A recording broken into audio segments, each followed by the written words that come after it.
This episode of Capes and Lunatics is brought to you by Tweaked Audio. Get awesome headphones, go to tweakedaudio.com and use the coupon code Southgate to get 30% off, free shipping, and a lifetime warranty. Or you can get there through the link on our website, southgatemediagroup.com.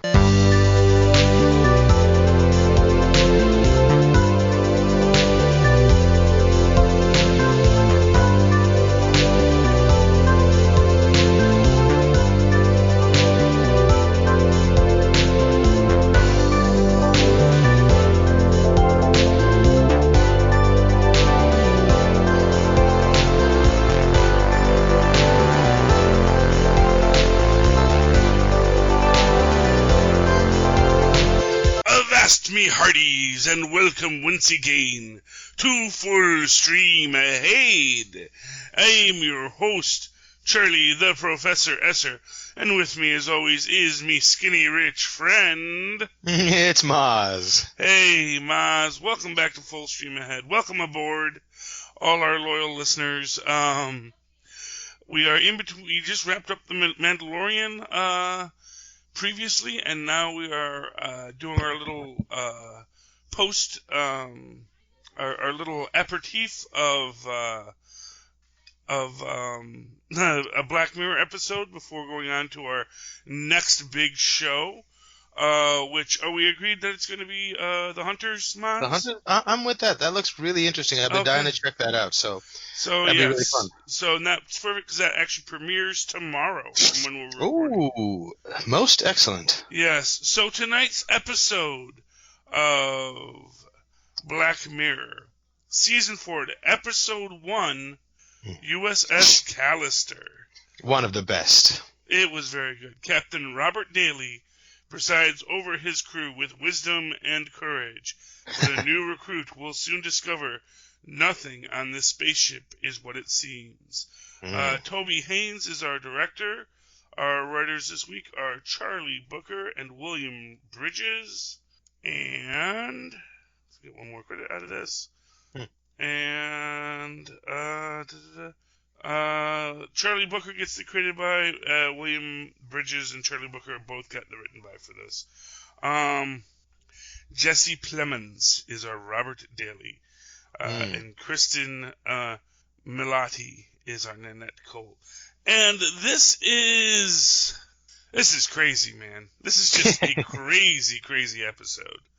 So, when we open it up, obviously, it's in the real world. We see Robert Daly, Well, no, we open up, we get that little heroic scene right off the bat with that's right. Captain Daly besting his nemesis after giving him a half-hearted attempt at mercy and blowing him up anyway. To the cheers and applause of his crew. Yeah, that's correct. I'm sorry, yes. And so we get we open up with this little fantasy scene, which we don't know is a fantasy yet. Right. As far as we know, it's just a cheesy 70s sci-fi drama. Yeah. But then we see in the next scene, we see our Captain McAllister, or sorry, the captain of Captain Daly of the Callister, on the elevator at Callister Incorporated. Where he is our CTO, Chief Technical Officer. And not very appreciated for his talents and for his contributions. Yes. But, it's an interesting question here. What this man really is deserving of any kind of respect. And it's your chicken and the egg question here. Yeah. Essentially, this guy gets to play God, and he is a cruel and vengeful God, and a petty God, too, which is, I think, the most disturbing part about this, that, we do realize that, Callister, it's like this super online, multiplayer role-playing system. And he has created his own little section. Playground. His own little playground with his ship. And but before we get into too many details on that, we see real world Nanette be actually a fan of Captain Daly, of Robert Daly. Of his work. Of his work, yes. You know. What's interesting about this is there's two sets of eyes you can look at this episode from. You know, from the original watcher's perspective, who's seeing it for the first time, not knowing what to expect and sympathizing with this genuinely sort of well-meaning, downtrodden, underappreciated, but super talented character. But the second time you watch it, it's a whole different lens that you see it from, because you see her walking up to the predator in its den, and yeah. And it's a very different perspective you can take on looking at him as a monster, because I think he already originally is a monster. Oh yeah, well, and we get that as they're discussing the other people that have been brought into the simulation. You know, the other people that have been turned into monsters. Yeah. That have, and you know, of course, along those same lines, even the crew in their own way are quote unquote monsters, because they're all smooth down there. Yeah. You know, it's just so much creepier the second time you watch it, because you know what's happening. Well, yeah, and you know how much of this, and you know, and here's the thing about it. Here's what is cruel about it, is the AI knows they're sentient. They know that they are real world beings in the outside world. Right. They know who their past is and their history, and they have to play this role for this game. Yeah. And it is, you know, it is really creepy, because he didn't have to make them be sentient AIs. He didn't have to let them have memories of their past, you know? Right. But where would be the juice in that? Where would be the enjoyment and the sense of revenge, you know? Well, but that's the thing. It's like, why is that important to him? You know, right. Why should he want that? Except that he is really a monster, you know? And it's this idea that he justifies it. He justifies his cruelty in the sense that he's not being cruel to any real person. You know, he's just having his fantasy world brought to life, and it is, I'm sure in his mind, perfectly harmless. I don't think so. I think he's familiar enough with the technology that knows that he creates sort of another consciousness, and I think the joy is that a version of them is feeling this. Oh yeah, well, and I do. Well, it is a version of it. It's a robot that was designed to feel pain, and exactly. Why would you make a robot that was designed to feel pain? Why would you create something to feel pain? Right. I see what you're saying. You know. Yeah. And in his own way, he's like, it's just images. It's just basically, I'm sure he sleeps at night saying, hey, I could be, he's probably sitting there saying, I could be, Harvey Weinstein, I could be making people, because, for what it's worth, Callister's obviously a major corporation. He is clearly central to it. He has fangirls, because we see that with Nanette, so we can assume she's not the first fangirl. Right. Although, obviously, maybe she is the first time we realized he had fangirls, because, it seems everyone else there isn't necessarily, anyone that he had a crush on per se, so much as just people around the office who had slights. Although those slights may well have been, were not, sufficiently interested in me. And, and the whole subplot with Tommy.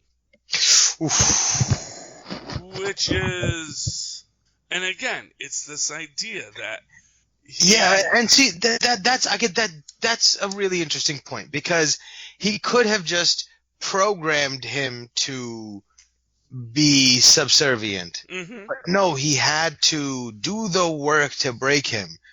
So it's more than just a robot, it's, I mean, I guess what I'm trying to figure is where that line is, or what makes it more, or what makes it worse of him to do it. But that's a really great point, where you can sort of ask that question.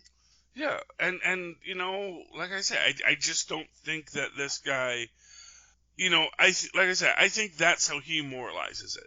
He moralizes it that I'm not a predator.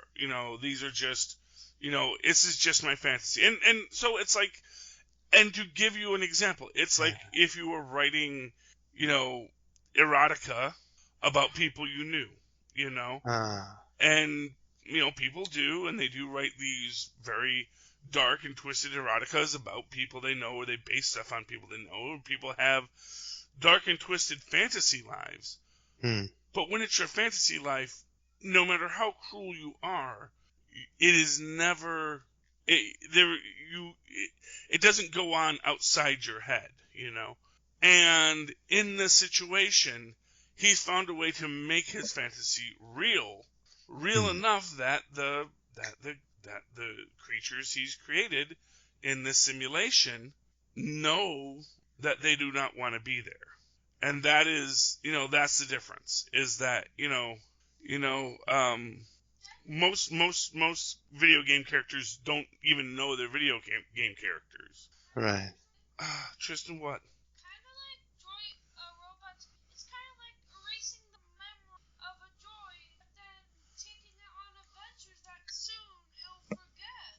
Yeah, well, I mean, and that, of course, goes to the basic moral issues within the Republic, and the fact that the Republic and the Empire were both very cruel in how they treated beings that they saw as lesser, whether they be droids or, as we said in the Mandalorian Quill, the Empire didn't exist for 4 human lifetimes.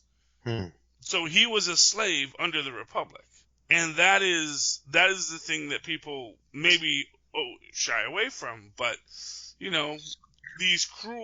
the cruelty of these fantasy worlds often get overlooked because, it's, like a Star Trek world, which is essentially about, a bunch of Earth colonists going around screwing up cultures, really. Despite what they may say about the Prime Directive, it's really about them going in and making their own interference in the world at large. So I think that that's a quality to it, and that's why, of course, he's drawn to it, because he's drawn to that power fantasy of being the mighty starship captain, saying this is how things go, I wonder if there's something to be said for like using that technology to placate the really sick people. Well, I mean, it's certainly an interesting theory, although is it placation or is it feeding into it, I mean, when you think about because, I mean, I guess his argument is I do it in there so I don't have to do it out here, right? Well, but he probably would never do it in the real world anyway. Because, first off, he's yeah, that's true, probably. Because first off, he knows there are consequences in the real world. Right. If he does try to throw his weight around, he may find himself on the receiving end of a lawsuit. And for what it's worth, Walton, his partner, has already taken, control of most of the control of the company from him. Walton's not going to get rid of him because he is the, goose that lays the golden egg, as he says. Right. But still, Robert Daly's in a real minimized position. But of course, the other thing that's very interesting here is that, of course, because they are a computer company, and because, he has brought in Nanette, who is, the new coder, she is able to figure out a way that they might be able to get out. Which is, a risky plan to start with, too. But also, man, like when the guy puts the game on pause Yeah. and everyone just has to stand around. Which is, it kind of reminds you of, when you're playing Sonic and you stop playing the game for a minute and Sonic just stares at you. Come on, let's go. Yeah, but, and you have Nanette trying, which of course is kind of funny in its own way, Nanette trying to seduce the captain when she knows that they don't have genitals. So clearly that's not what this guy wanted to have happen in this universe. Right, but I think it was also just to be with her in that way. Her allowing him to be with her in that way was, I think, enough of a of a beckoning thing that it short circuited his logical thinking. Yeah, and of course, the idea that, he has gotten, he's basically scanning people's genetic samples. And, I'm sure that there's a whole bunch of big, empty holes in the plot. Like, okay, so you can recreate them perfectly, but how do you get their memories and minds in there? Right, which is what leads to this being somewhat more of a reconstructed version of a person that carries that history.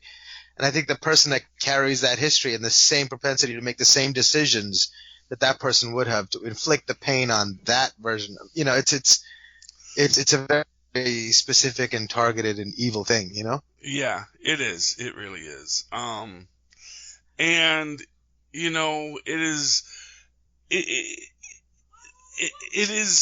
It is disturbing what he does. But it's also so amazing when they do figure out the way out. They do figure out how they can get out. And then I think it's like pull the heist, which I thought was really great. Yeah, and it's like everybody else had been beaten into submission. So she came in still having that fresh blood, and that's the only way they could have figured it out. Yeah, and to be fair, there was, a set of coincidences that just happened there. And just the reality that, they also knew he could just recreate them. That even if they could be deleted from the program by going through the firewall, they would, he would still be able to bring them back. And I think that was the real frightening aspect of it to them. But of course, Nanette blackmails herself. Which is fun, to get, because of course when he first finds out about it, because they first try to reach out to her, because they do hack the system and reach out to her, but of course they can't, but of course Daly figures it out and then punishes them because she let him know that someone tried to reach him from the game. Yeah. Which is, oh man, that's just so sad there, where they're trying to reach out, but of course Nanette doesn't know what she's doing. She just knows that that she got the request and doesn't know quite what to make of it. Yeah. But then they do get back out to her and they blackmail her with her with her pictures. Yes, her boudoir pictures. They weren't even that bad. I mean, well, that we saw. Fair enough. Because they did pan away. Right. And I'm sure it's just mostly because the actress didn't really want to do the nude scene. And fair enough. Yeah, fair enough. Yes, many do not. And but they do get her. They get her to go break in. They order the pizza, which I thought was a great thing. Brilliant. She goes in, and again, guy doesn't lock his doors. I don't know, but that was the one thing that was a little. Oh, for sure. Yeah, for sure. Although I gotta imagine maybe he had some sort of techie locks on it, and she was also a hacker, so she might have been able to short it. Yeah, well, we'll go along with that, but I'm willing to have that go with that much. Yeah, but, yeah. She gets the DNA samples, and they go out and they're trying to make a break for it, and then, he comes back and he realizes that he's been abandoned, and they have the controller at this point. Which means he can't just like push a button and have them come back. Or beam up there. Exactly. So he has to take the shuttle, which is great that he had it, but he takes the shuttle and he's going after them.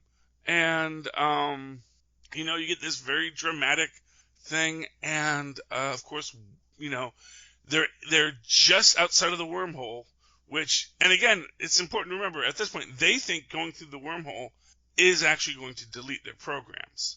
Right. And so this is always meant to be a suicide mission. Right, and that got me thinking in that moment. You always sort of hear stories about your double. If you were ever doubled, eventually one of them's gonna have to kill the other one. Mm-hmm. But in this situation, they were perfectly willing to like give their real versions a shot at real life, and giving their own life to get away. Well, I mean, really what they just wanted was to end their life. Because for what it's worth, and perhaps even within that whole concept, it is this idea that, they know they're not real. Yeah. They are AI. And maybe in the same way that Daly is looking at them as not real people, maybe they know they're not real people either. So it doesn't matter if they end, at least they won't suffer. Right. Yeah. No, actually, that's one of the things, is that they don't really feel pain for the most part. Unless he wants them to. Yes, right. Exactly. Right, and the other thing I thought was when he turned her into that bug creature for trying to save Cole, and says, find a planet to dump her on, I was like, wait a second, that sounds like, at least a better life than you're having on board the Callister, right? I was like, turn me into, I don't know, I would be like, just to get away from him and like the constant stress and threat, like, I'll just go be an animal on this cool planet. I bet you unless it's like a dead planet and there's nothing there. Yeah. Maybe there's other creatures there, I don't know. I thought that would be probably a much better fate. Yeah, well, I guess, in ceasing to be human, it's not that enjoyable. And to be fair, it seemed like she still had her consciousness, though. Well, no, right? but that's sort of the problem too. But is that it's not like that really breaks you out of it, because as we saw, the girl from HR, she got turned into a bug, and she still has to come back to be a bug monster in the adventures.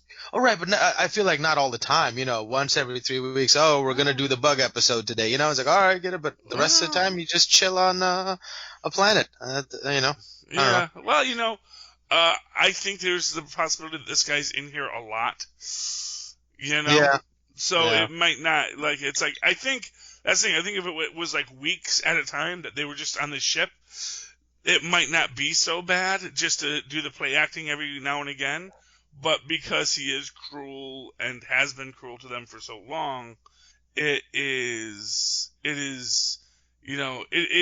doesn't seem like a viable option. And to be fair, as we saw, the bug monster is maybe the best option. But, even then, as we see when he takes away, in classic Charlie X fashion, takes away her mouth and eyes and ears, It's like there's a lot of really horrible things that he can do to you. So I don't know if I would trust that he's going to let you enjoy being a bug, as it were. And, within that, they're in their dramatic chase. They have to go through the asteroid field, because of course you do. And, they're going straight through because they have to get there before the patch closes. And, of course, their engines get knocked out. Walton has to go and manually restart the engines, which, it's an interesting thing, just that idea that, it's going to burn and you won't die and you'll live forever. And it's like, that's fine. He can deal with it. He can deal with it because if it saves everybody else. Also, like right in one of the very first scenes we see him, he's just bashing his head into the panel, and he's going, "Oh yeah, there it is." And he just wants to feel. So he's kind of a little bit. They were hinting at it even from the beginning. Like he'll be all right. He can deal with it. He's looking to feel something. He feels nothing. Yeah, and I do like this speech he gives there, where he's like talking to the guy. He's like, "Look, maybe I was cruel to you and all this kind of stuff in the real world. Says, and I would like to say that, except you, killed my son. So F you. And then starts it up and, of course burns. And they're able to get through. But of course then, the other ship. And that's what's interesting, because I guess he couldn't leave because he didn't have the controller, because they took the controller with them. Right, and his controls were rescinded. So as the update was deleted, his little world that he created was also deleted, and his ability or his control permissions were rescinded. So and everything got deleted. So he's just left to stand. Like, what is left for him to exist in? I think the implication is he got his mind wiped. Oh, see, I thought I found it much darker that the whole world around him ceased to be, and that he was still stuck in that chair. Surrounded by nothing. Which maybe is 6 of 1, half a dozen. Although I'd like to think that if he had a situation where he was trapped, I gotta think you could probably take the pod off of his temple. Right, so that's what got me thinking. Otherwise, like, what would be the eventual outcome? So, okay, let's say the thing on his brain would have to run out of batteries, right? Yeah. And we know technology like that runs out of battery pretty quick, so maybe like in 2 days, it would run out of battery, it would turn off, and he would be out of the game. Yeah. Or if you're going to say that maybe it's the future and it's wirelessly charged, then you could say maybe if, he's this rich guy, his electricity bill is coming out automatically, it would keep it charged and he would stay in that state with nothing around him for as long as his body would be alive. At which point he'd probably just emaciate and starve to death, and then he would die. Yeah, actually he would die of thirst. Fair enough. Yes, absolutely. 7 days and he'd die of thirst. Indeed. Okay, so yeah, I figure. I guess in the worst case scenario, he would have 7 days of that. I mean, it was still insane, but which is it's awful. Like I said, to me, I think he got really his brain got deleted. That was my take on it. But yeah, the idea that he's just floating in blackness is pretty awful too. Basically, there's a lot of awful things that happen to him. Yeah. And I couldn't tell at the very end. Does Walton come out again? Oh yes, in the grand reunion. Yeah. No. Walton's there, and the enemy, the bad guy, is there. Who was complaining about how heavy that gun was. Yeah. They're all returned, and I don't know if we got to see the girl from marketing. No, she was left on the planet. I don't think she got. So she got deleted. Okay. Gotcha. That's sad. Came back, but no, because actually only 2 people came out, so I didn't know if that was Valdek or Walton, because I'm really bad with faces. So no, I specifically remember Walton coming back. Okay, so we're gonna have the ultra happy ending. Everyone got out. Everyone had their skins removed. And they got their parts back. Callister, their Callister skins removed, and now they're just a rogue AI in the system, which does mean they're probably someday going to get deleted. Because you can't just have rogue AI running through the system. Huh. Especially if it's got command protocols. That is like a virus. That is something that is Well, I mean, at least they'd have a little bit longer. Everybody's got to go sometime. Unless they could somehow be an eternal maybe they just got eternal life. Wow. You ever think of that? Yeah, well, as long as the computer simulation runs, That's true. They're like, it's like Moriarty on Next Generation, where they make the little computerized world for him to live in. Yeah. Yeah, it's basically like that. Even if it's not online, the world, they said it was procedurally generated, so it could hypothetically keep going. Like if it was just stored somewhere, if there was electricity and the ability to. Well, that's interesting. Yeah, well, no, I mean they could go, like I said, unless they come off as being rogue code, Right. Which is like they're filled with coders, so they could probably come with workarounds and their adventures instead of fighting, including fighting other players, could be fighting the attacks of the coders from the outside, trying to get at this rogue code. Yeah, and and for what it's worth, when they do get the opportunity to engage with the player, they're like, nope, we'll leave. It's like, Yeah. you gave her 691. I don't want to be Zen again. Yes, but and that is the Callister. That is our Christmas episode, because it ends on Christmas Eve. And yeah, I mean, it's a really powerful episode. It really is a very powerful episode, especially when we get into these questions of AI and what it means to be an AI, really. What it means to be a living computer program, which is not always a good thing. But yeah, and it really sort of delineates living from conscious. Yes. And maybe there's some sort of specialness to consciousness, just as we consider with life itself, Yeah, I agree. Okay, any final thoughts for tonight's episode, Mozz? No, I think we ended it well there. Okay, well, how can people reach out to you if they are a sentient program living in a an online multiplayer role-playing system? How can they find you? Oh, they can send me an email at mozzmanzor@gmail.com, or find me on Facebook under Mozz Manzor. That's MOZZMANZOOR. And, of course, you can always write to me in that old-fashioned email way the way our Mozz and Paz once did. That's superconnectivityblog@gmail.com. That's superconnectivityblog, all one word, at gmail.com. And, of course, follow me on Twitter as I live tweet